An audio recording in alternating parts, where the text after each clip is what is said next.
بسم اللہ الرحمن الرحیم۔ السلام علیکم اسلامک ٹیچر کے پیارے دوستو۔ میرے پیارے دوستو، ہر انسان کی خواہش ہوتی ہے کہ اس کے پاس ڈھیروں سارے پیسے ہوں اور وہ بہت زیادہ امیر ہو، لیکن کم تنخواہ کی وجہ سے یہ خواہش کم ہی پوری ہو پاتی ہے۔ آج ہم آپ کو ایسے طریقے بتائیں گے کہ جن پر عمل کر کے آپ کم تنخواہ میں بھی امیر ہونے کا خواب پورا کر سکیں گے، اور وہ مختصر سی سورہ بھی آپ کو بتائیں گے جس کو اگر آپ نماز مغرب کے بعد پڑھ لیں تو انشاءاللہ اس کے پڑھنے سے اللہ پاک آپ کو جلد مالا مال کر دیں گے۔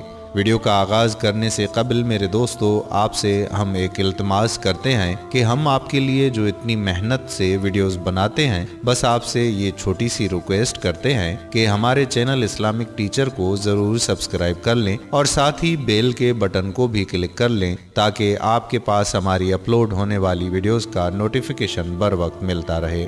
میرے اسلامک ٹیچر کے پیارے دوستو، اگر آپ میں سے کوئی بھی تنگ دستی کا شکار ہے، تنگ دستی کی وجہ سے اس کا ہاتھ بہت تنگ ہو چکا ہے، تو اس کو یہ چاہیے کہ وہ بعد نماز مغرب اپنی ہی جگہ پر بیٹھ جائے اور سورہ اخلاص کو 13 بار پڑھے، اول آخر 3 بار درود شریف پڑھ لیں، پھر اللہ پاک سے اپنے حالات کا دکھڑا سنائیں۔ 10 دن مسلسل بلا ناغہ یہ عمل کریں۔ میری پیاری بہنیں یہ عمل اپنے گھر میں مسلسل 10 دن تک کر سکتی ہیں۔ انشاءاللہ اس عمل کی وجہ سے اگر آپ کی تنخواہ بہت کم بھی ہے تو تب بھی اللہ پاک آپ کو غنی کر دیں گے، اس کے خزانوں میں کوئی کمی نہیں آتی۔ اس کے علاوہ میرے دوستو، آپ کو وہ طریقہ بھی بتاتے ہیں جس سے اللہ پاک آپ کے مال کو 10 گنا زیادہ بڑھا دیتے ہیں۔ یہ مانی ہوئی بات ہے، آپ اس سے 100% اتفاق کریں، کیونکہ یہ اس نبی کے الفاظ ہیں جس نبی صلی اللہ علیہ وآلہ وسلم کی باتوں کو سچ ماننا ہمارا ایمان ہے۔ امیر ہونے کا نسخہ ایک اعتبار سے نہایت آسان بھی ہے اور ثابت قدمی دکھانے کے اعتبار سے نہایت مشکل بھی۔ تو دوستو، آپ کو اس حوالے سے چند واقعات آپ کی خدمت میں پیش کرتے ہیں۔ دوستو، اس وقت دنیا کی امیر ترین قوم یہودی ہیں۔ وہ ہمیشہ اپنے مال میں سے 20% نکال کر خیرات کر لیتے ہیں، چونکہ اللہ کا یہ قانون دنیا میں سب کے لیے برابر ہے کہ خرچ کرنے والے کو 10 گنا منافع ملے گا۔ اسی وجہ سے ان کو اتنا فائدہ ہوتا ہے کہ وہ دنیا کی امیر ترین قوم ہیں۔ یہ بات بڑی عجیب سی ہے کہ صرف 1 کروڑ یہودی دنیا کی 60% دولت کے مالک ہیں، جبکہ 7 ارب انسان 40% دولت پر تصرف رکھتے ہیں۔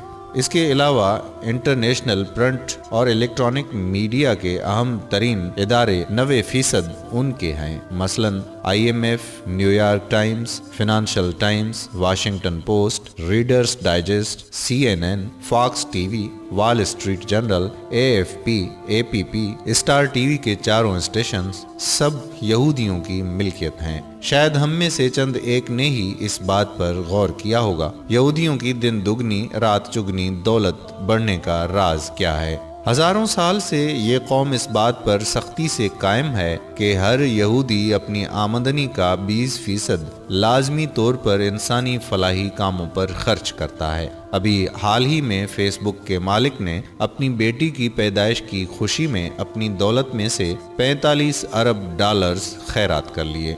لاہور میں ایک ہسپتال ہے، شاید آپ میں سے کسی نے دیکھی ہو۔ اس ہسپتال کا نام ہے منشی ہسپتال۔ یہ ہسپتال جس شخص نے بنایا اس کا نام منشی محمد تھا۔ یہ نہایت ہی غریب شخص تھا، بازار میں کھڑا ہو کر کپڑا بیچا کرتا تھا۔ اسے کسی نے بتایا کہ تم اپنے مال میں سے کچھ فیصد مقرر کر کے مستحق لوگوں پر خرچ کرو، بہت فائدہ ہوگا۔ چنانچہ اس نے 4% مقرر کر دیے اور ہر مہینے اپنے منافع میں سے 4% خرچ کرتا رہا۔ کچھ ہی عرصے کے بعد اس کا کاروبار بڑھنے لگا، پھر دیکھتے ہی دیکھتے وہ فیکٹری کا مالک بن گیا۔ وہ اسی طرح 4% خرچ کرتا رہا اور ایک وقت وہ بھی آیا کہ اس کی آمدن کا 4% کروڑوں میں نکلنے لگا۔ چنانچہ اس نے کروڑوں روپے مالیت کی ایک ہسپتال بنائی۔ جنرل ضیاء الحق نے اس کا افتتاح کیا۔ وہ ہسپتال آج بھی لاہور میں منشی ہسپتال کے نام سے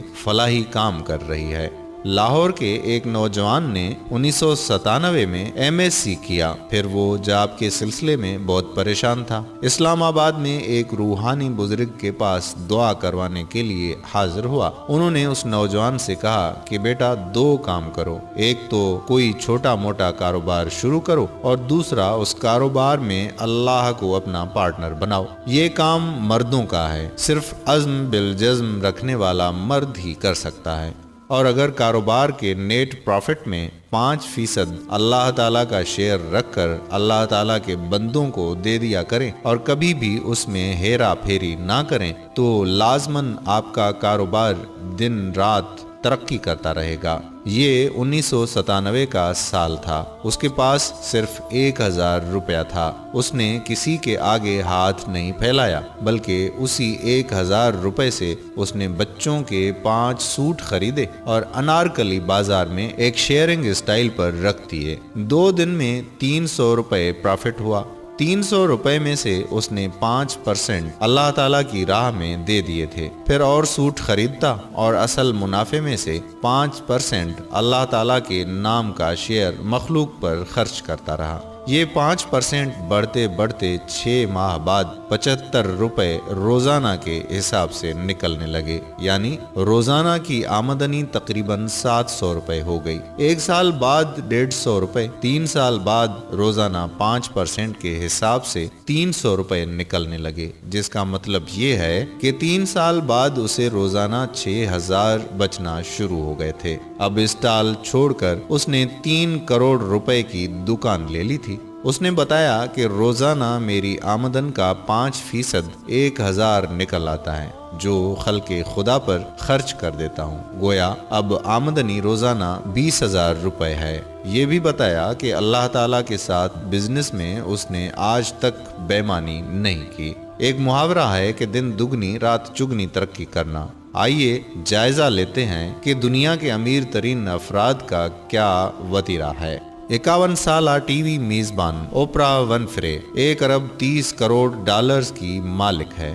وہ سالانہ $1,00,000 بے سہارا بچوں کی فلاح و بہبود پر خرچ کرتی ہے۔ اٹلی کے سابق وزیر اعظم سلویا برلسکونی اپنے ملک کے سب سے امیر اور دنیا کے 10 امیر ترین افراد کی فہرست میں شامل ہیں۔ مشہور زمانہ فٹ بال کلب AC میلان انہی کی ملکیت ہے۔ وہ 10 ارب ڈالر کے مالک ہیں۔ سالانہ تقریباً $5 کروڑ غریب ملکوں کو بھیجتے ہیں۔